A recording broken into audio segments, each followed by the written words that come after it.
No. How's that happen? Has that just happened? Yeah.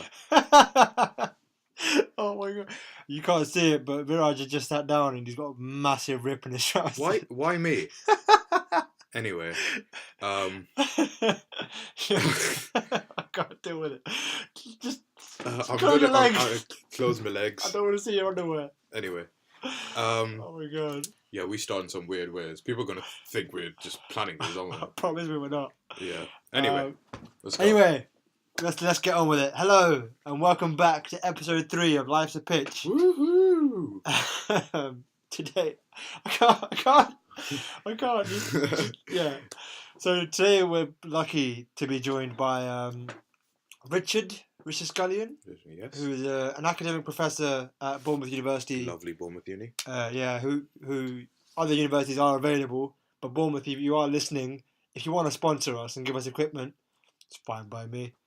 Fair enough. Get that plug out of the way. Yep. So yeah, Richard. Yeah, it was great. If you're listening, Richard, thank you so much for coming on. We really enjoyed talking to you. You learned a lot, didn't you? Yeah, I learned loads. Again, opening my mind to a way of different ways. And it of was thinking. really good to have an actual academic. Yeah, on something the different. show. Something different. But yeah, thank you so much for that. Have you got anything you want to add? No, just it was great having him on. Learned a lot, talked a lot, laughed a lot. Coventry, Coventry City, yeah. they're not bad. They're good at football. I think we're not sure after the conversation we had, but I'm going to play with them on FIFA after we record this, and we'll see how good they are. right. But yeah, other than us rambling, here comes the jingle, and after which you'll hear our interview with Richard. Enjoy it.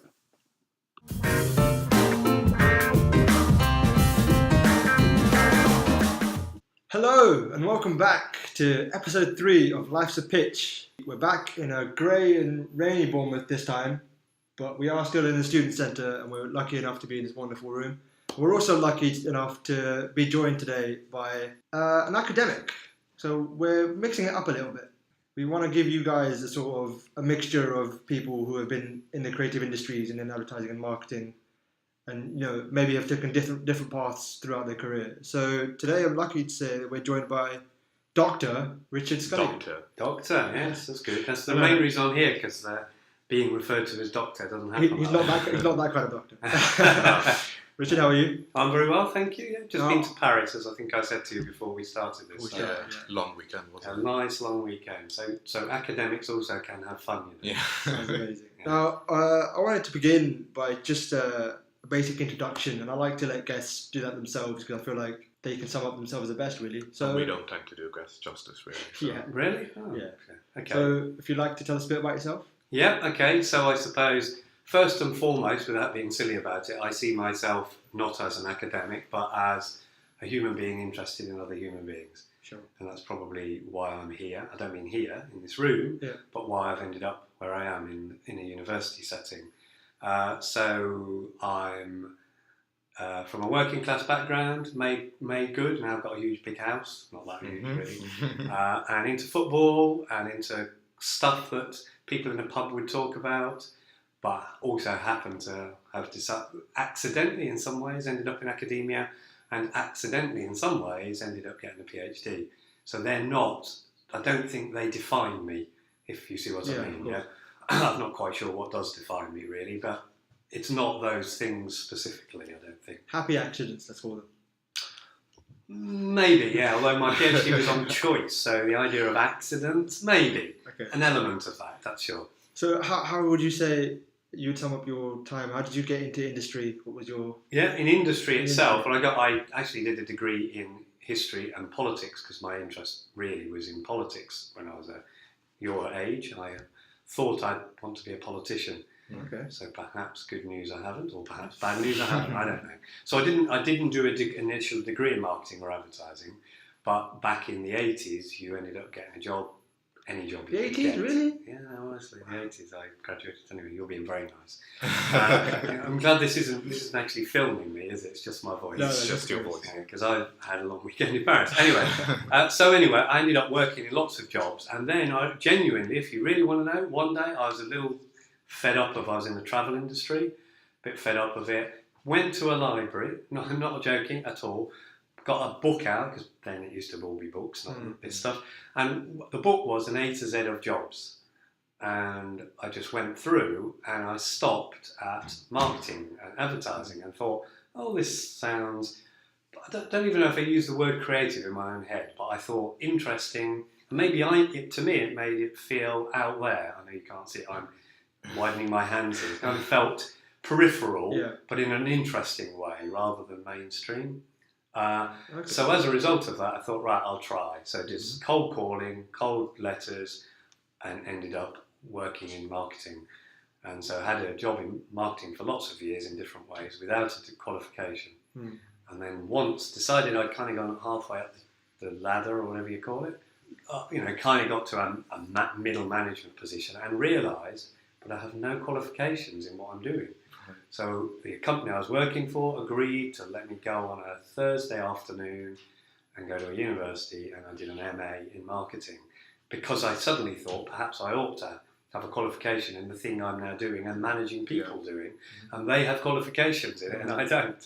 So it was perhaps a bit self-defensive in a way, but that's how I ended up getting a qualification in it and then continued to do it. But to be honest, as soon as I got the MA, I realised I like the other side of the table. So as soon as I went to Portsmouth to do it, and although I enjoyed the course, what I most got from it was a desire to be the other side of the table. I.e. the lecturers I met, some of them, if I'm really honest with you, because I don't really care if they hear me, some of them so poor, I thought, surely it can be a little more interesting than this. And some of them so good, wouldn't it be nice to try and emulate this person? So it was a mix of those things. And kind of, here I am. It's a very quick, condensed 20 years, but there we are. So why Bournemouth then, and why this university? For pragmatic reasons, if I'm honest. First of all, when I first decided, right, I want to go the other side of the table, I was living in Bournemouth. And a colleague who's still here went on maternity leave. And she said, why don't you just apply now you've got an MA, see them, because you're to cover my teaching. So amazingly, I applied, and back then, the son has just gone to university, so he's now just 18. Back then, it was, you've done a little, I think I did a little bit of evening class teaching, and more important then for Bournemouth was, you used to work in advertising, you used to work in marketing, come along. But only for maternity cover.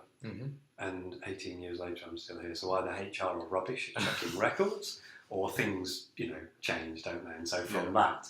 And I've never really moved. I'm not really a careerist in the traditional sense. I mean, I don't mean that in a good or bad way. I'm not saying if people are careerists, that's absolutely fine. But I'm not. And as important to me is my life. And my life happens to be in Bournemouth. My partner's in Bournemouth. Family, some family, friends. Lovely part of the world. I know you're quite right. The introduction, although it's changed, great, and whatever. But you get used to a place, I think. And I decided I'm not going to chase the job, because this is a job where there's only one university in most cities. So if you want to move, you have to move cities, kind of thing. And that's purely a personal choice, not a, And I'm sure most people, if they'd been in this profession as long as me, would have got higher. I'm just about to be given an associate professor's job. But it's not that important. More important is I get the balance of here and my life outside.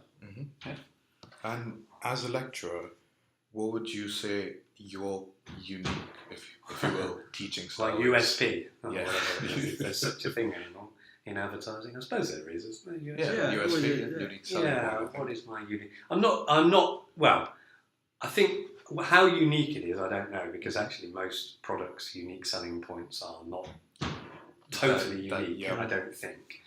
It's like that water, I can't see the brand of it. Oh, it was Volvic. Okay, but it's, so that part of its uniqueness is just its provenance. Beyond that, it's not unique at all, it's H2O or whatever. But anyway, my unique, if there is, would probably be, I take myself into the room. I know that sounds, What do you mean by that? Yeah, well, you might know a little bit, maybe less, Mm-hmm. because Viraj, obviously, I teach you. I try to use very real examples, often from my own life, to illustrate theory, because I think one of the barriers with lots of students, not all, lots of students, is that once they hear the word theory, they go, oh no, difficult, complicated, unnecessary. Yeah. Why are you complicating it for me? And yet, theory is a way of understanding and explaining how things work. So in our industry, this is really consumer behaviour. Mm-hmm. So I often bring very real and very sometimes quite personal, I don't mean deeply personal, but, and bring that into the room to try to illustrate my point. I'm sure that's not completely unique. But I also I do play a role, but I bring myself in, so I swear. I mean, I naturally swear because I'm a working class kid from Coventry. And I'm not going to be him, even though he is now 30 years ago. Yeah. Mm-hmm. He's still part of who I am. So I don't swear as in I don't go into a class and swear at students aggressively or but if it accidentally comes out, then it comes out. It comes out, that kind of thing. So it's not very academic, is it? Or not very scholarly, but it's true. I think it's something that a lot of lecturers don't do, which is get or invite the students to actually engage properly and help them relate to the lecturer on a more personal level. Good. Well, I mean, we're not here to make me seem good, but I mean, that is what I try to do, I think. And I do think, I really now think that the world's gone mad and they've forgotten that education isn't primarily about getting a job.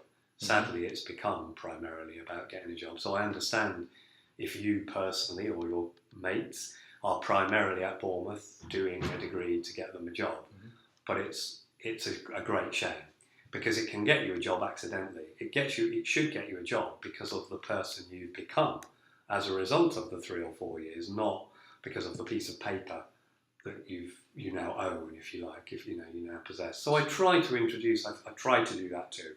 I'm not as instrumental as, again, I don't want to compare to other colleagues in a nasty way, but I'm a bit anti-instrumentalist, if that makes sense. Yeah? Mm-hmm. So continuing on the theme of talking about your sort of teaching ethos and your style, what would you say has shaped, the way that you are in your teaching? Would it be fair to say that you've taken bits of the professors that you learned from back in the day and taken that and used that, or what? I think it is a very good question and one I should ask myself more often. Seriously, because then I'd think, well, why have I done it this way? I'm sure it's certainly certain people inspire you, don't they? You go to a talk or you see some TED lectures or you see them live and you go, wow, that really inspired me. Mm-hmm. Or little bits of them, little parts of their performance, which it's a performance, I think. Mm-hmm. Partly because I don't think academia and scholarship need to be much of the language used, much of the way in which proper professors will talk to each other or you. There's an element of power going on. Mm-hmm. I know it all. I've got all the big words. You haven't. I don't mean you literally. Mm-hmm. I don't. Given that one of the things I try to teach is about breaking down those power relations.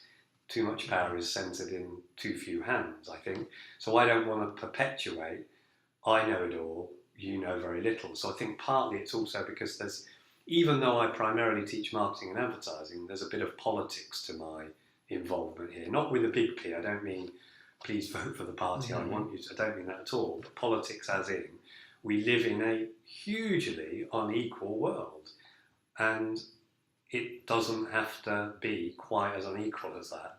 And opening people's eyes to the inequality is why did I say even for advertisers? But I did, didn't I? Is something I think we should embrace. Yeah. And then it's up to the individuals to go, I understand it, but hey, I want to be the one that's got the most of that. Yeah. Mm-hmm. So. And as far as being an academic, what do you look for when you teach a bunch of students? Is there anything that, and this is not to get in your good books, No. it could be, but what do you see, or what do you hope to see in your students? What do you hope that they can show you out of your teaching? Yeah, to be really honest with you, and it seems almost like a cliche, if they are curious about a subject, a question, the world even, that's all they need to be. So when I supervise students for dissertations, the ones I, wrong word, but maybe not wrong word, enjoy the most, the ones I get the most out of and try to put the most in, is to a student, doesn't really matter if they're, whatever this means, bright or not that bright, it's if they're actually, oh, that was interesting. Let's talk about it. They're just curious. I was in Paris, as I said, went on a guided tour of the existentialist philosophers, because I'm quite interested in existentialism. And the tour guide was an MA student. And I genuinely remember thinking, I wished I taught this guy, because he just oozed curiosity about the world. He's just interested in, not necessarily, I mean, I've got a nephew who wants to do physics, so he's interested in how this room physically, works, I suppose, from a physics point of view. So that's not my interest, but I'm delighted that my 17-year-old nephew is curious about one aspect of the world. So being curious is really what I want them to be. So I don't really care if that means they sit at the back, look like they're asleep, but are really curious, if you see what I mean. So, being how come? I suppose our connection, if there is one, is we're, I think, curious about humans, really, because consumers are humans, first of all. So that would be the one key thing, I would say. Curiosity. Yeah. It's interesting, because every sort of, over this last sort of year, of placement year, I read a lot of sort of books by a lot of famous creatives. Have you? Hegarty, Paul Arden, who I love. Oh, yeah. Dave Trott, obviously. Yep. And the one thing I picked up from all of their books was creative people ask why. Right. The one sort of thing that they've seen in creatives in the industry is that ability to ask why, question everything. I mean, I said in one of the first ever episodes of this podcast, like the reason why I got into advertising was because I like to ask the question why.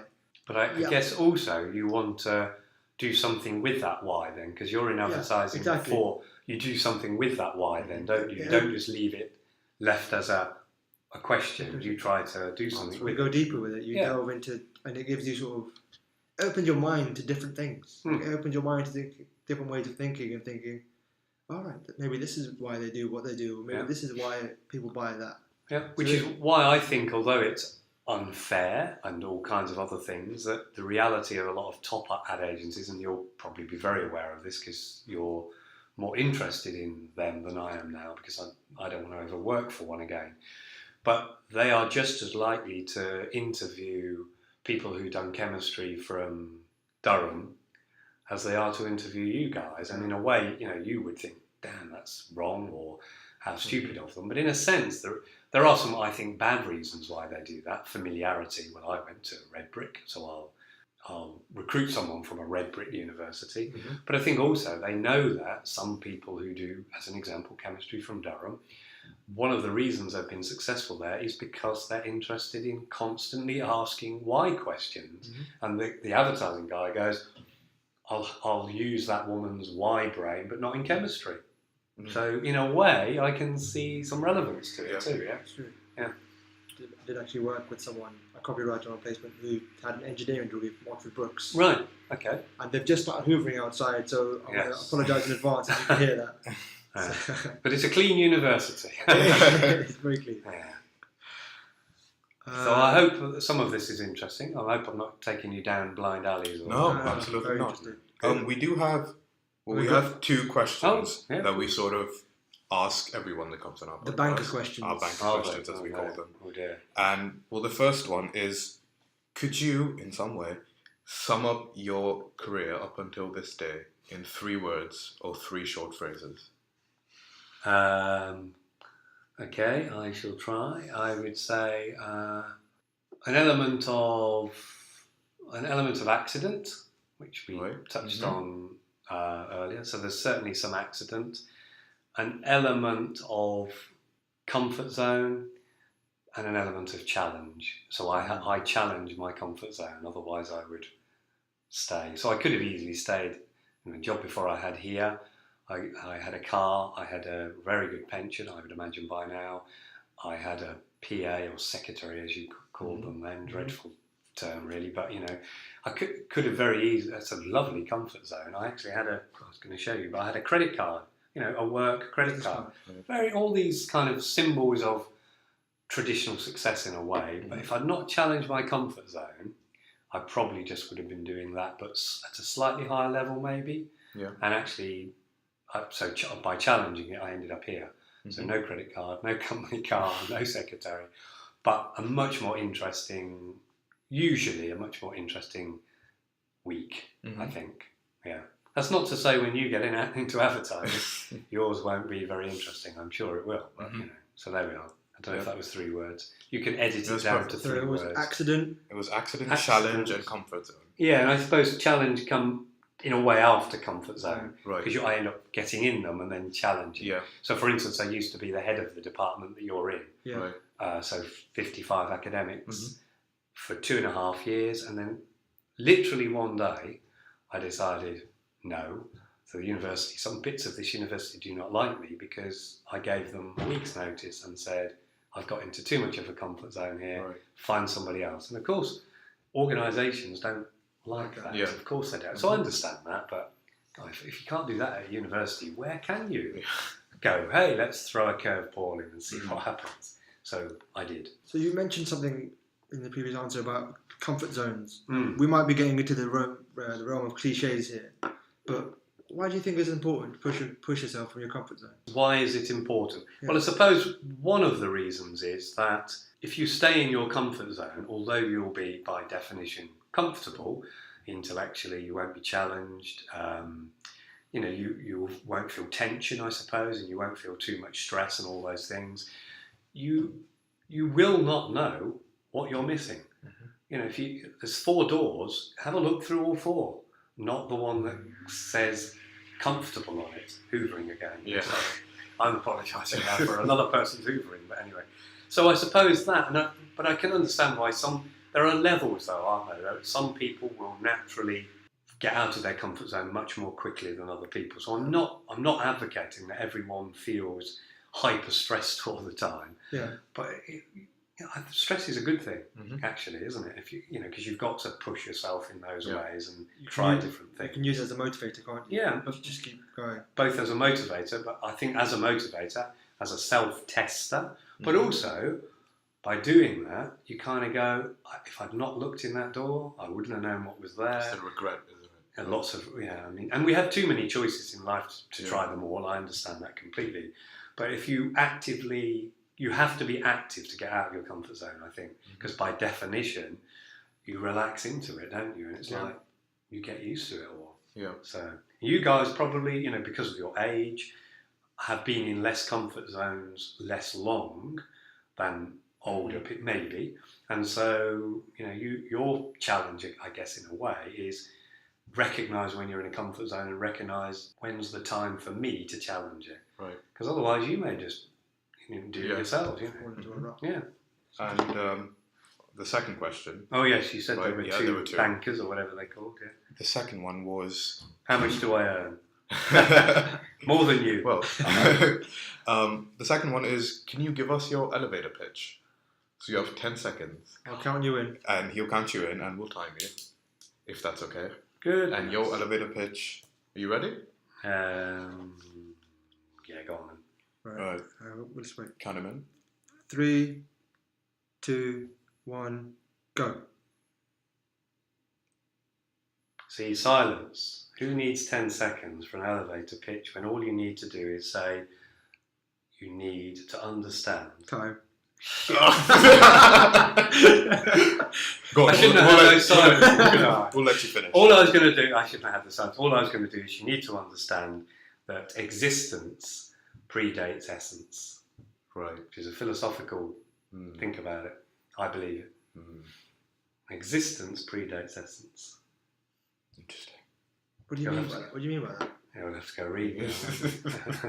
More So readings. what I really mean, what the existentialists really mean by that is that we are born into an awful lot of structures that we believe are real and natural. Mhm. Your gender, Mm-hmm. your colour, my colour. And none of that predates our existence. Society creates all of the essences for us. We fall into them and don't challenge them enough. Right. That's what I would Mhm. say. But I'm no good at 10-second elevator. That pause. Why did I do it? For effect, it didn't work. Did it? Damn. So I haven't got the job. Nah. Oh, Next time. okay. Right. So I want to go on to the most important question now. It's We've been Very- very- wanting to ask you this. very for- serious yeah. matter here. Oh. We're about to take it down a very serious route. All right. But do you think that Coventry will ever relive those glory days? Good old style blues. You horrible person. They won't. No. No? No, I really don't think they will. How are they doing? Football's big business now, isn't it? What a huge business. And Coventry are if they were a business, they're a failing business. Mm. And I think the only way, I don't know if you are really interested in football, but Yeah. Manchester United had a little bit of a rebellion a few years ago where they all wore the different colour The scarves. Yeah. They're still and going on. And they started a new team, Yeah. didn't they? Now, because it was Man United, of course, it was a bit massive gap. Mhm. I think the only way for my team, start a new team. And if I lived in Coventry still, I'd be part of an organisation. There is one, and it's called Singers, because when Coventry first started, that's what they were called. Mm. So you won't remember, but there used to be people that made, first of all, I think they made bikes, Right. and they made sewing machines called the Singers, and they were based in Coventry. Okay. They need to start again. It's American hedge fund owners. They are not interested in football. In fact, the ultimate owner of Coventry City, is a Texan woman. Oh. She has never been to England, and she has never watched a British football match or any football match other than an American football in her entire life. It's just No owners, chance. it's just owners like that which are just interested in making money, aren't they? It just happens everywhere now. Yeah. Chinese owners and Yeah, yeah. loads of American It's ones. called globalisation. Yeah. Which, on the flip side, which is very good for people, because I think you're originally from India, are Yeah. you? Yeah. Mhm. And I honestly don't know whether you're born in Britain or not, but globalisation is great in lots of ways. Lets us travel. Flip side is it's all about where the money is, isn't it? Yeah. So no, sadly not. But if you're good at football, give us a season before you move on to the big clubs, please. Anyway, there we go. Wonderful. That's All right. it. Well, I think that's it, isn't it? Yeah, unless you have any questions for us. Well, maybe not to record on here, I don't know, but what motivated you guys to set this up and do this then? Because you're clearly trying to take it seriously, aren't you? Yeah. I think it's been 2 years. it's been, I had this idea back in second year, and I thought, it's just going to be a little name drop here. I went to Meat Draw. Oh, And yeah. I went to a lot of those, and I started chatting to a lot of the people in the industry down here, and I started to think, there's a great creative community down here. There's a great number of interesting people who have had all these experiences, and I think George brought it out perfectly on the last episode where he was like, we're not the same size as London, London, Manchester, or any of the big cities, but down here there's a group of people that just really want to try really hard to make a name for themselves, don't they? And it's a I'm trying to find the word, but it's like the culture down here is focused on collaboration. And So what? It's slightly less kind of less closed off, isn't it? right. That's Okay. what I think. Yeah, And yeah. I think I just wanted to I just wanted to talk to people. I Yeah. wanted to meet these people. I get to understand their sort of Yeah. motivations and their thoughts. And Well, it's interesting. I didn't know if it ever consciously crossed your mind that wanting to meet them and talk to them, but by doing what you're doing, you give it a structure, so they're more likely to say yes, aren't they? Than if Yeah. you just went, "Can I meet you and talk to you?" It's like, no. a bit weird. Yeah, quite. So it's interesting. You kind of create a little structure for it. And in a way, and I know you never asked me a question I thought you would, and in a way I'm glad you didn't. What is creativity and all? But in a sense, it's kind of. Oh, we should ask that question next. But it's that link between a structure and a non-structure and putting them together. Mhm. Right. Because yeah. structures can be tables and doors, but they can also be ideas, can't Yeah. they? So your idea of wanting to talk to people is a bit random until you put a little structure, and then it makes sense. And I wonder if there's something about what is creativity in a broadest sense. I don't mean in the art director's world, but in the broader sense. It's linking that kind of a structure with a non-structure, a structure with an idea. Yeah. So that's why you're getting people to talk to you, I guess. Yeah. Anyway, good. Well, I look forward to hearing your edited version where Thank you. where you make sure my elevator pitch was perfect. No, I'm joking. Of course. I think all that's left to say is thank you so much for joining us. That's a pleasure. Thank you so much. I really enjoyed this episode. Good. And, see you guys next time. Yeah. Play jingle. Bye.